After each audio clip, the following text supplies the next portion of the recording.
Hey guys, welcome back to more Reddit HOA stories. In this Ripe Stories video, imagine a random woman knocking on your door, acting like she owns your property, and then weeks later she sends the police after you. All because she thinks your lake belongs to her HOA. Let's dive right into the video. And the first one is titled, "The fence is whiter on the other side," posted on r/malicious compliance. So this story is something my mom did when they moved into the home they live in now. Where they moved to was a commercial apartment/condo place with an HOA. To paint the picture, this place has large 6-house condo buildings that were all the same and standard 8-home apartment buildings. All the rent-to-own condos have a porch area in the back that lead to a parking lot, some of which my mom noticed has fences. My mother handled mostly all of the getting the house ready and dealing with the HOA. She learned pretty quickly that you had to get permission to do just about anything here. So after we moved in, she sent in a request to put in a privacy fence.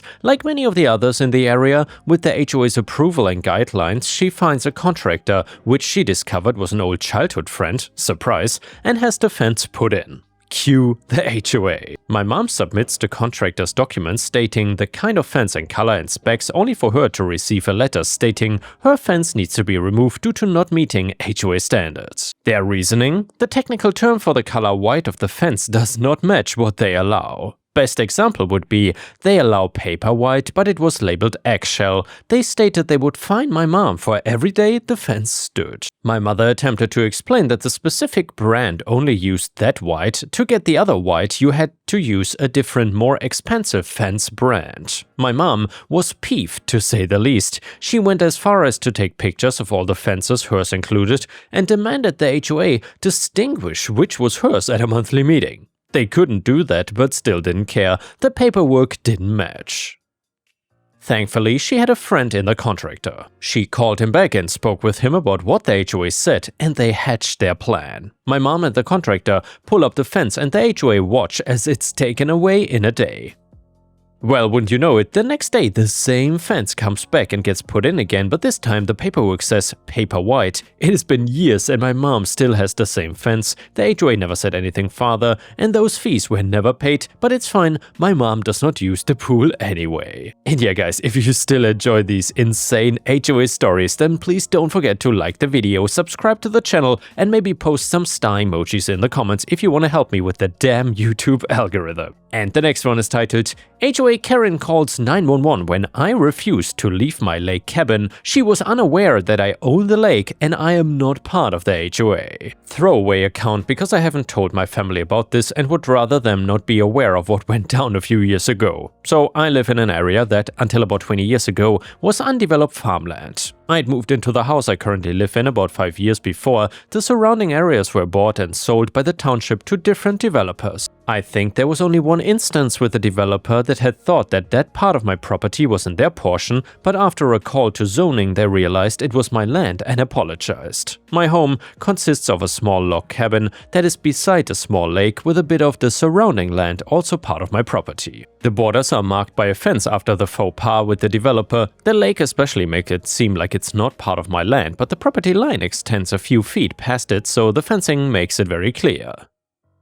It's a very nice spot, even when the rest of the land turned into suburbs. I've gotten enough space that the hustle and bustle doesn't reach me, but I'm close enough to the main roads that I don't feel like I have to drive an hour to pick up groceries. It's really the best of both worlds for me. I want to say it was about 2 years ago when this whole mess happened. It was one afternoon when I was heading back home from running errands and getting some stuff for dinner. I remember getting out of my car and noticing on the far side of my property that there was a car parked along the fence. I didn't see anyone get out of the car and figured that they had stopped to take a call or something. I kept looking out of my window just in case. I was not able to see the other side of the car, so a part of me wondered if they had a flat or were having other car trouble, but whoever it was drove off after maybe 15 minutes. I didn't know how long they were there before I got home. I want to say it was like half an hour later when I got a knock on my door. Looking out my window, I saw the same car from earlier in the afternoon in my driveway.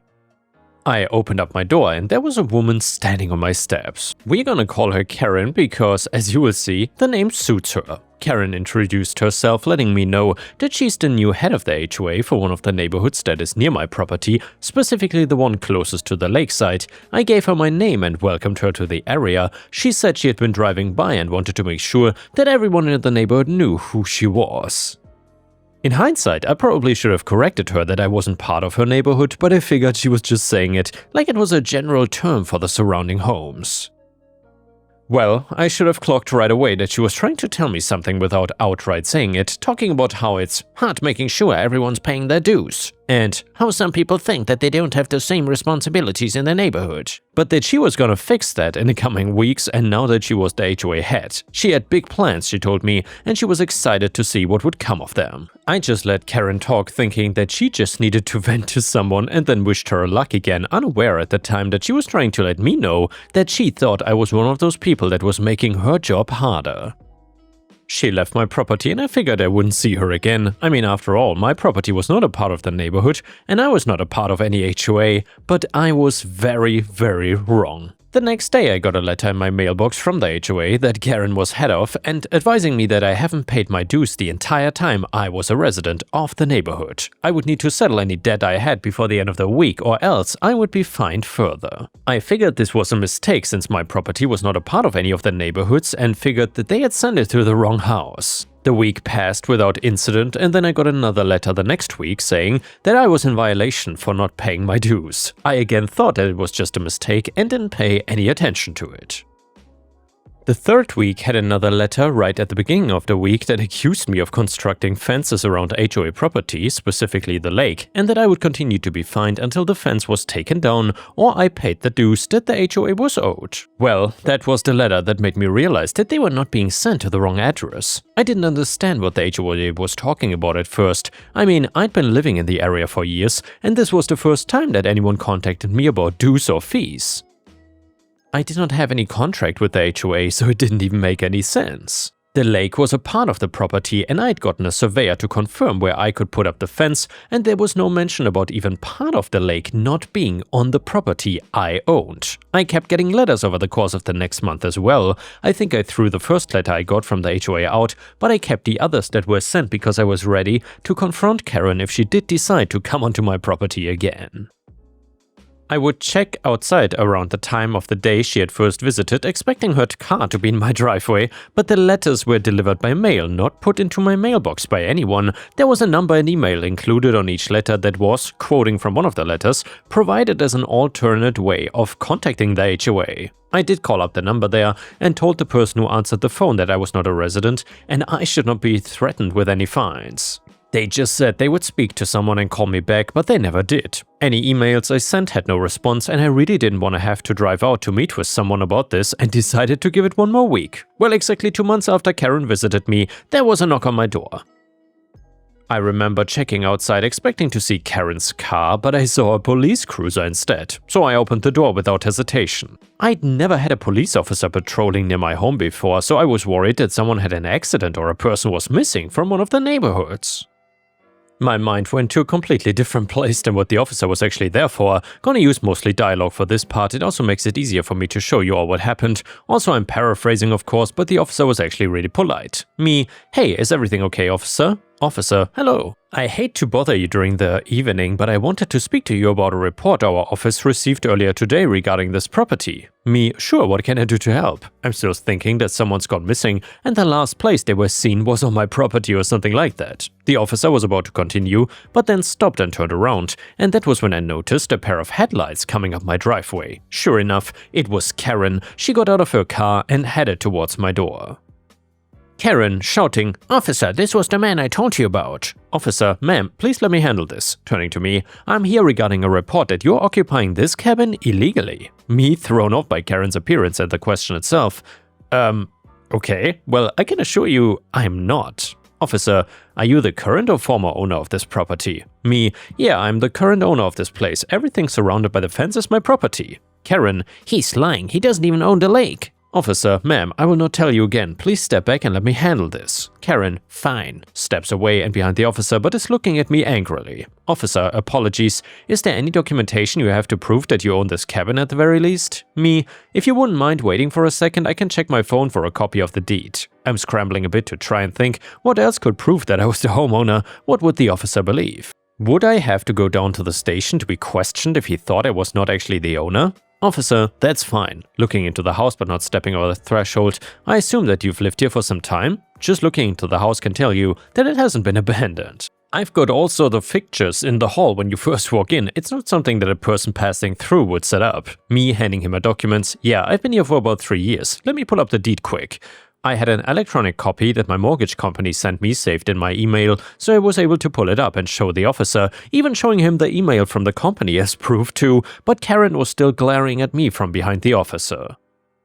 The officer gave me back my phone. Officer, that's all I needed to see. Thank you very much and I apologize for taking up your time. Karen, that's it? You're not gonna arrest him? What if he's lying? You cannot tell me you're not gonna do an investigation about all of this? Me gesturing to Karen. I don't want to assume, but was she the one who reported me? Officer, someone reported, Karen interrupting. I did, because this land is property of insert name of HOA neighborhood, and if you're not paying your dues, then you're trespassing. Officer, ma'am, I will speak to you about this, but not right here. Me, this property was its own thing long before any of the neighborhoods cropped up around it.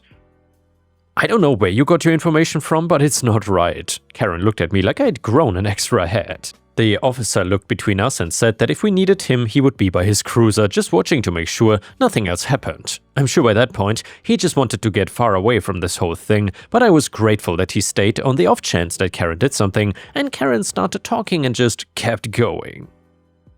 Apparently, the information she got from the last HOA had indicated that there were properties outside of the neighborhood proper that were considered part of the HOA. However, they never specifically gave out the addresses of the properties, so that is what Karen had been doing the day she came to my house. She was literally going door to door to other homes outside the neighborhood to check on their HOA status. She finished her explanation and immediately turned around and headed back to her car. I think she was trying to make it seem like the previous HOA head was the one at fault, but she really was not making herself look innocent.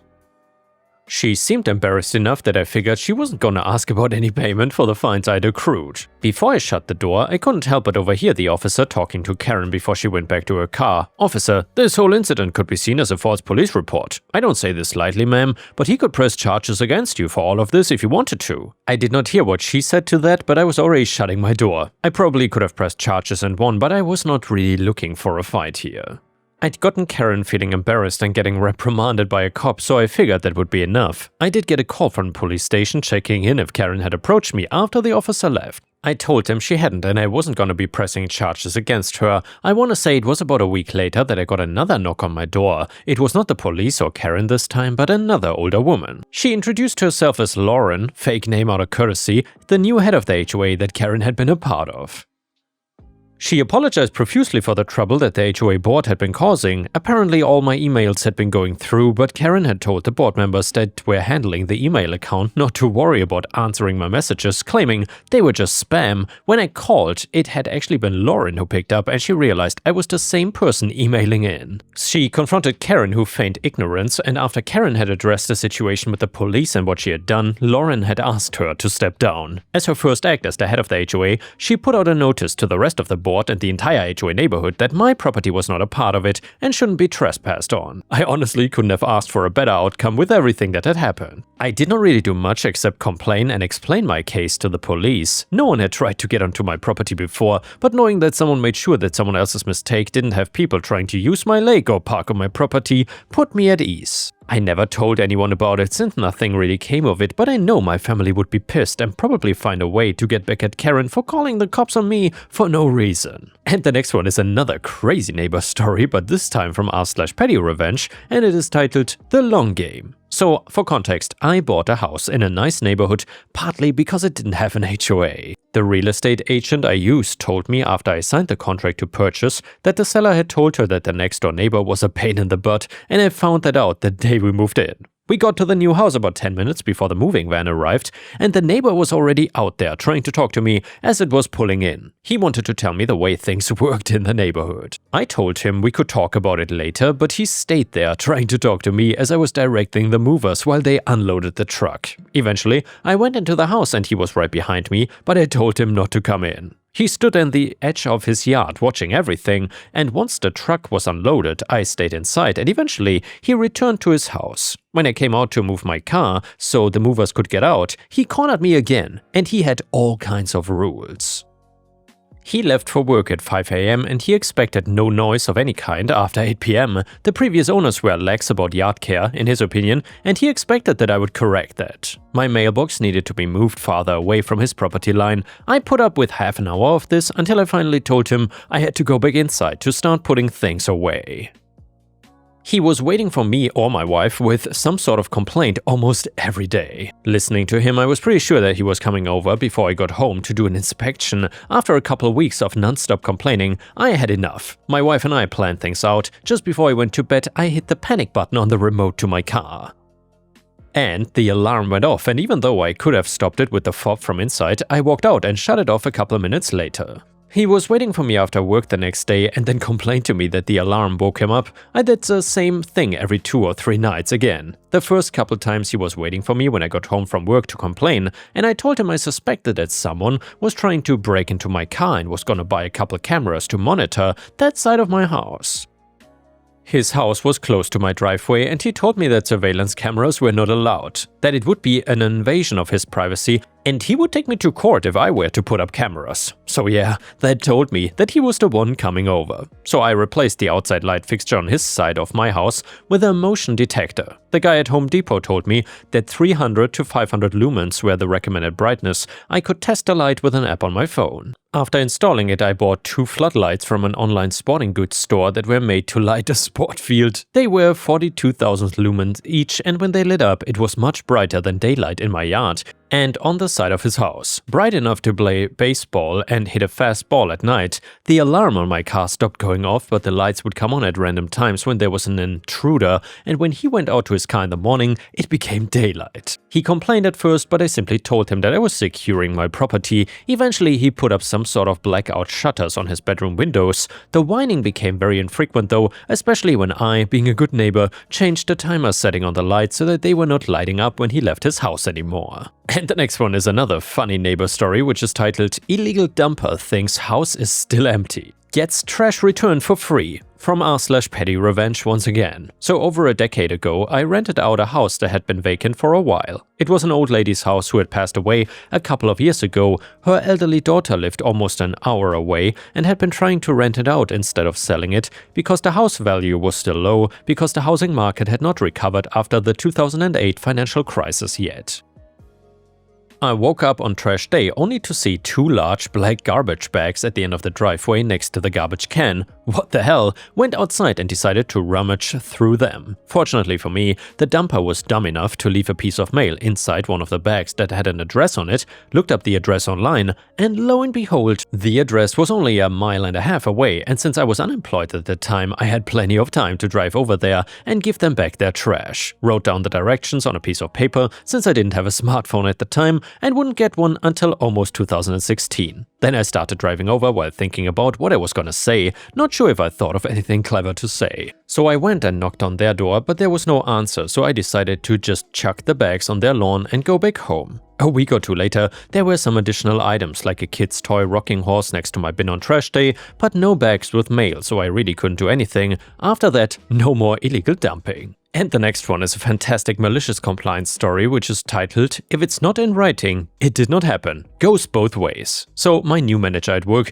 is one of those people that absolutely has to be in control. Even when you are exceeding every scorecard measure, keeping your head down, not putting a toe out of line, she still asks you to come to a meeting room to discuss some minor issue or another. Recently, she pulled me into a meeting to discuss me being late from work. Protocol is to call in, say we will be late, and then submit a schedule adjustment request when we arrived. She accused me of not calling in or submitting a request, but was able to prove that I did, only instead of leaving it at that, she insisted I now needed to call her and explain why I was late. Well, that is not the process, I told her, and she said she was making a new one. So now I call her at 6 a.m. on her day off to let her know if I'm gonna be late. Furthermore, she also had a meeting with me because my scorecard for a stat was 99 out of 100 with a target of 50, and she had to point out the 1 out of 100 I missed. She also did the same for a handling time issue when I am hitting an average of 600 seconds with a target of 1500. She needed to tell me about a call I took too long on. Suffice to say, complaints have been raised to her manager.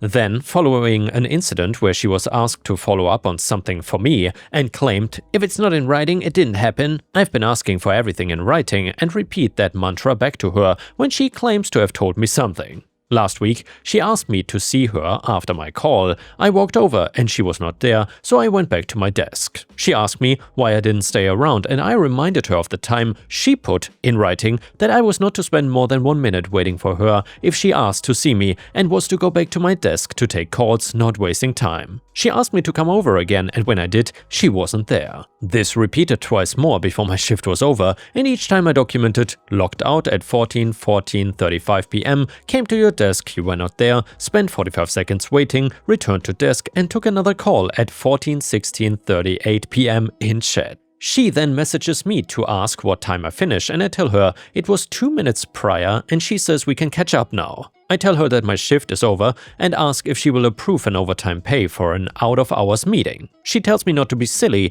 and it'll just take 10 minutes. I refuse and say, if I don't get paid, we can do it tomorrow when I'm being paid. She's typing and then not, then typing, then not, choosing her words. I know she's angry at being challenged, and she decided to employ one of the tactics she used when she managed a team for a company where this was standard practice. Okay, well, if you would like to go home now, I can always make it a formal meeting. A formal meeting where I work is code for a meeting with HR documented on your record for misconduct and repeated issues. So she thinks she won. Not a problem, make it a formal meeting and ensure that I have 24-hour notice, send a formal invite, and I will bring a support person with me. I log out and leave, but not before grabbing screenshots and saving a copy of the chat logs. Next day, she has called my bluff and has a meeting scheduled. I send it to my union rep and she comes in on the day. HR sits down with us and opens with, "So we are here today to discuss some concerns. Your team leader asked you to attend an off-the-cuff catch-up 3 times and for some reason you refused." I quickly clarify what actually happened, and my manager claims otherwise, and I repeat her mantra, if it's not in writing, it didn't happen. Then I supply receipts, her demands to put things in writing, her chat, my timestamps, my call logs, and her message to me afterwards. My union rep stares at the two of them with a smile and asks, "So, do you maintain the position that employees should attend meetings unpaid and that misconduct investigations are a good use of resources if they refuse?" HR said there may have been a miscommunication and that I could return to work. I have it put in writing that I'm not accused of any misconduct and have been cleared of any false accusations with nothing documented on my staff file. Yesterday, my team was advised that our team leader had decided to pursue opportunities outside of the company and we were getting a new manager. And yeah guys, thanks for watching. I will see you again tomorrow.